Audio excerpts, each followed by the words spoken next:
अस्सलाम वालेकुम नादरीन, आप यूट्यूब चैनल देख रहे हैं। मैं इमरान खान हूं। आज पाकिस्तान को फाइनल खेलना है इंग्लैंड के खिलाफ। इंडिया बाहर हो गया था और उसके बड़े मीम्स बन रहे हैं। इंडिया का बहुत कॉन्फिडेंस था, लेकिन इंग्लैंड ने जिस तरह इंडिया को हराया है, 10 विकेटों से हरा दिया उन्होंने। और उसके बाद जैसे इंडियन टीम डरी हुई खेली है, डिफेंसिव क्रिकेट उन्होंने खेली है, तो पाकिस्तान के लिए भी घंटी बज गई कि इंग्लैंड की टीम जैसे वहां परफॉर्म कर रही है ऑस्ट्रेलिया में, जितनी उन्होंने फिटनेस शो की है, उनके ओपनर्स ने जैसी बैटिंग की है, तो उसके बाद सिचुएशन उतनी आसान दिखाई नहीं दे रही। कुछ फैक्टर्स हैं वो मैं आपके सामने रख देता हूं, और ये बहुत सारे एक्सपर्ट्स की ओपिनियन है।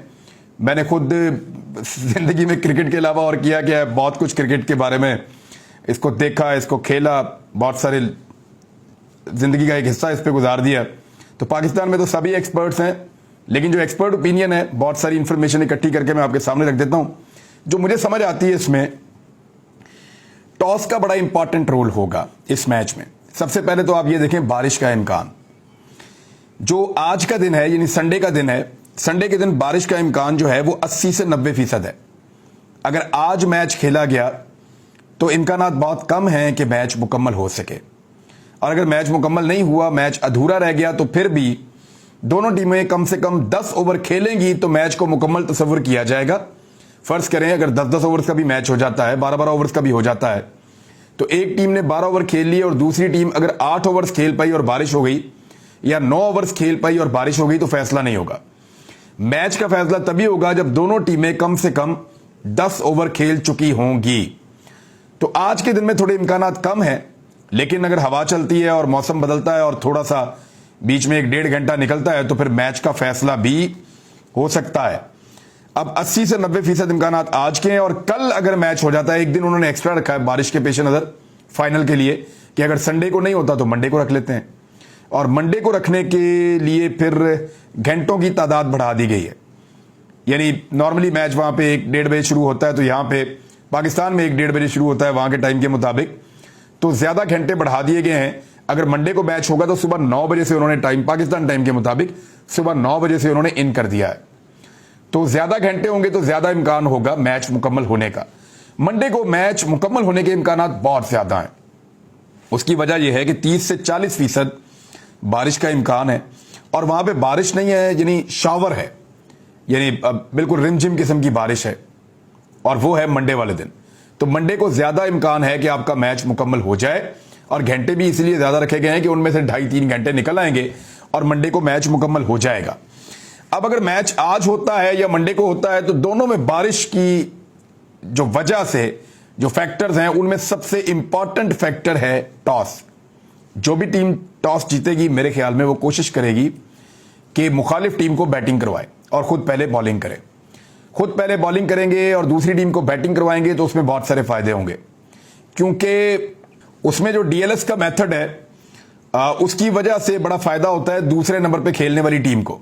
अगर उनकी विकेटें नहीं गिरती तो स्कोर कम होता चला जाता है, विकेटें गिरती हैं तो स्कोर बढ़ता चला जाता है, और इस तरह उनको सिचुएशन का आइडिया होता है कि उनको कैसे खेलना है। पहले खेलने वाली टीम को सिर्फ यह होता है कि उन्होंने मार धाड़ करनी है, ज्यादा से ज्यादा स्कोर बनाना है, ताकि डीएलएस मेथड जब अप्लाई कर रहा हो तो उस वक्त उनको उतनी दिक्कत ना हो। लेकिन जो टीम बाद में बैटिंग कर रही होती है, उसको आइडिया होता है उसको क्या करना है, उसकी कैलकुलेशन होती है कितनी देर में करना है, कितने ओवर में करना है, और कितनी विकेटें उनको बचानी है। तो दूसरी बैटिंग का फायदा होगा, पहले फील्डिंग करनी चाहिए, टॉस जीत कर पहले बॉलिंग करें। दूसरा एक बड़ा इंपॉर्टेंट फैक्टर इस मैच के अंदर फील्डिंग का होगा। इंग्लैंड की फील्डिंग बहुत अच्छी है, पाकिस्तान की फील्डिंग भी बेहतर है, लेकिन उतनी अच्छी या उस स्टैंडर्ड की फील्डिंग नहीं है। कुछ प्लेयर्स तो बहुत अच्छी फील्डिंग करते हैं, कुछ प्लेयर जो है वो एवरेज फील्डिंग करते हैं। तो पूरी टीम को एफर्ट लगानी पड़ेगी। एक एक कैच बहुत इंपॉर्टेंट होगा, एक एक रन आउट बहुत इंपॉर्टेंट होगा, और इस मैच में एक एक रन बहुत इंपॉर्टेंट होगा। अगर आप प्रैक्टिकली बात करें तो इंग्लैंड की टीम पाकिस्तान की टीम से बेहतर है। कैसे?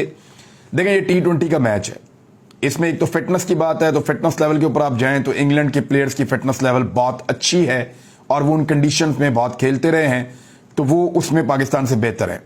दूसरा, अगर आप एक्सपीरियंस में जाएं तो इंग्लैंड के प्लेयर्स का एक्सपीरियंस और ऑस्ट्रेलिया में उनका खास तौर पे खेलने का तजर्बा वो पाकिस्तान से बहुत ज्यादा है, और वहां पे तजर्बाकार खिलाड़ी मौजूद हैं, लिहाजा इसमें भी इंग्लैंड पाकिस्तान से आगे है। नंबर 3 चीज जो है पावर हिटिंग। पावर हिटिंग में जो इंग्लैंड के प्लेयर्स हैं उनमें power hitters as compared to Pakistan ज्यादा हैं और ज्यादा अच्छा कनेक्ट हो रहे हैं। वो यानी वो लगातार छक्के लगा रहे हैं, चौके लगा रहे हैं, उनकी बाउंड्रीज बहुत अच्छी लग रही हैं, तो बहुत अच्छा परफॉर्म कर रहे हैं। पाकिस्तान में जो परफॉर्मेंस है उसमें शादाब खान आगे चल रहे हैं, यानी हमारी ऑलराउंडर्स की बात हो रही है, लेकिन हमारा कोई ऐसा परफॉर्मर मौजूद नहीं है। शाहीन शाह अफरीदी है, यानी बॉलिंग में है। हमारा बैट्समैन कोई ऐसा परफॉर्म नहीं कर रहा जो पावर हिटिंग कर रहा हो या इस टूर्नामेंट के अंदर वो टॉप 10 के अंदर मौजूद हो। तो इसलिए पाकिस्तान को अग्रेसिव क्रिकेट खेलनी पड़ेगी। अगर आप नॉर्मल क्रिकेट खेलेंगे, नॉर्मल पेस के साथ जाएंगे, तो इंग्लैंड आपको बड़े आराम से हरा देगा। आपको क्रिकेट की पेस को बदलना पड़ेगा, वहां पे आपको क्रिकेट के मूड को बदलना पड़ेगा, अग्रेशन उसके अंदर डालनी पड़ेगी, बॉलर्स को भी और बैट्समैन को भी, और तेज खेलना पड़ेगा।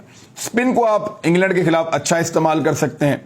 हमेशा जब भी इंग्लैंड की टीम खेल रही हो, न्यूजीलैंड खेल रही हो, तो आप स्पिन को यूज करने की कोशिश करते हैं। कुछ टीमें स्पिन को इतना अच्छा नहीं खेलती, इंडियंस बहुत अच्छा खेलते हैं, श्रीलंकन स्पिन को अच्छा खेलते हैं, इवन वेस्ट इंडियंस भी अच्छा खेल लेते हैं। लेकिन स्पिन को आप इस्तेमाल कर सकते हैं इंग्लैंड के खिलाफ, अगर क्वालिटी स्पिन वहां पे होती है तो। शाहीन शाह अफरीदी और नसीम शाह पर बहुत डिपेंड करेगा कि उनका नया बॉल रिवर्स स्विंग हो रहा है या नहीं।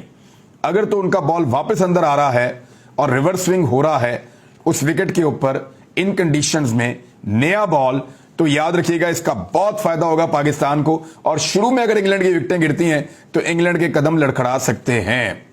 दूसरा जो पाकिस्तान की ओपनिंग जोड़ी है, रिजवान को और बाबर को, अगर पाकिस्तान पहले बैटिंग करता है तो बहुत तेज खेलना पड़ेगा पावर प्ले में। वो जो 6 ओवर हैं उनको एग्जैक्टली पावर प्ले की तरह खेलना पड़ेगा। उसका नाम पावर प्ले है, लेकिन पाकिस्तान उसको वनडे की तरह शुरू करता है। रिजवान थोड़ा सा लाठी चार्ज करते हैं, लेकिन बाबर नहीं कर पाते हैं। तो बाबर को शुरू में थोड़ा सा तेज खेलना पड़ेगा। बहुत एक्सीलेंट प्लेयर हैं, थोड़ा सा जरा बाबर को, यानी बाबर को अब क्या बताए कोई, इससे बेहतर तो प्लेयर ही कोई नहीं है दुनिया में, लेकिन थोड़ा जरा T20 वाले मूड में आना पड़ेगा। फाइनल मैच है, प्रेशर डालना पड़ेगा दूसरी टीम के ऊपर, और बाबर को इस बात का आइडिया भी होगा। तो पहले बैटिंग करना जरा थोड़ा मुश्किल है, पहले बॉलिंग करनी चाहिए और कोशिश करनी चाहिए कि टीम को कम से कम स्कोर में रखा जाए।